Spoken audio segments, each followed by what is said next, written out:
விழித்துளியின் வணக்கங்கள். இன்னைக்கு டிஎன்பிசியிலேருந்து ஒரு முக்கியமான ஒரு அப்டேட்டு தாங்க.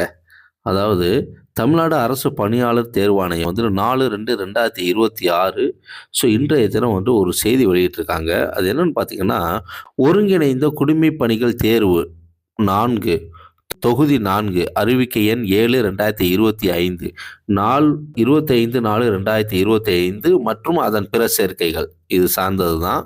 தேர்வில் பெற்ற மதிப்பெண்கள் மற்றும் தரவரிசை விவரங்கள் வந்துட்டு 22/10/2025 அன்று தேர்வாணைய இணையதளத்தில் வந்து வெளியிடப்பட்டனது இல்லையா. இதில் முதல் கட்ட மூலச்சான்றிதழ் சரிபார்ப்பு மற்றும் கலந்தாய்வின் முடிவில் வந்து இளநிலை உதவியாளர்கள் உள்ளிட்ட பிற உதவிகள், தட்டச்சர் மற்றும் சுருக்கெழுத்து தட்டச்சர் பதவிகளுக்கான காலி பணியிடங்களை நிரப்புவதற்கு இரண்டாம் கட்ட மூலச்சான்றிதழ் சரிபார்ப்பு மற்றும் கலந்தாய்வு வரும் 24/2/2026 முதல் 25/2/2026 ஆகிய 2 நாட்கள் தமிழ்நாடு அரசு பணியாளர் தேர்வாணையம் எண் 3 தேர்வாணையர் சாலை, பிராட்வே பேருந்து நிலையம் மற்றும் கோட்டை ரயில் நிலையம் அருகில் ரைட்டுங்களா சென்னை 6,03,000 உள்ள தேர்வாணைய அலுவலகத்தில் நடைபெற உள்ளது. இது தாங்க. அதாவது பிப்ரவரி 24, 25 இந்த 2 நாட்களில் வந்துட்டு இளநிலை உதவியாளர் உள்ளிட்ட பிற உதவிகள், தட்டச்சர், சுருக்கெழுத்து தட்டச்சர் பதவிகளுக்கான காலி பணியிடங்களை நிரப்புவதற்கான மூலச்சான்றிதழ் சரிபார்ப்பு பணி நடைபெற இருக்குது ரைட்டுங்களா. இதில் வந்துட்டு இரண்டாம் கட்ட மூலச்சான்றிதழ் சரிபார்ப்பு மற்றும் கலந்தாய்விற்கு அழைக்கப்பட்ட தேர்வர்கள் பட்டியல் தேர்வாணைய இணையதளத்தில் வெளியிடப்பட்டுள்ளது. இதுதான். அது யார் அப்படிங்கிறது டிஎன்பிஎஸ்சி அஃபிஷியல் வெப்சைட்டில் போனீங்கன்னா நீங்கள் அது மூலமாக தெரிந்து கொள்ளலாம் ரைட்டுங்களா.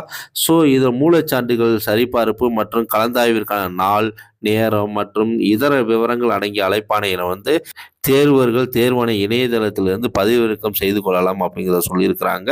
இதில் மூலச்சான்றிதழ் சரிபார்ப்பு மற்றும் கலந்தாய்வின் அழைக்கப்பட்ட தேர்வர்களுக்கு அதற்கான விவரம் குறுஞ்செய்தி, எஸ்எம்எஸ் மற்றும் மின்னஞ்சல் மூலமாக மட்டுமே தெரிவிக்கப்படும் அப்படிங்கிறத தகவலையும் சுட்டிக்காட்டியிருக்கிறாங்க.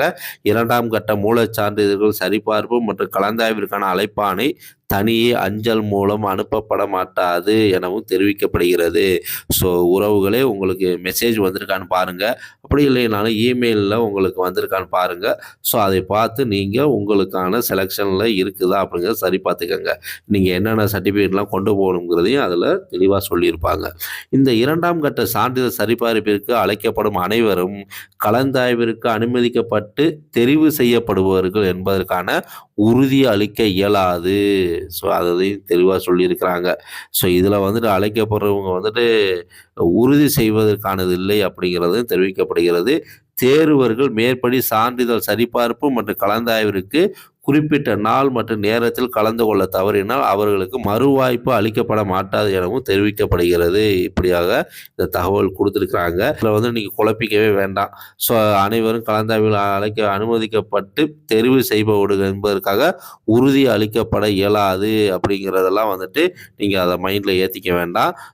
உங்களுக்கான வாய்ப்பு இது வந்திருக்குது. இந்த வாய்ப்பை வந்துட்டு உறவுகள் வந்துட்டு பயன்படுத்தி கொள்ளுங்க. இது போன்ற பதிவுகளுக்கு நம்ம சேனலை சப்ஸ்கிரைப் பண்ணி வச்சுக்கோங்க உறவுகளே. மீண்டும் ஒரு நல்லதொரு வாய்ப்பில் சந்திப்போம். நன்றி, வணக்கம்.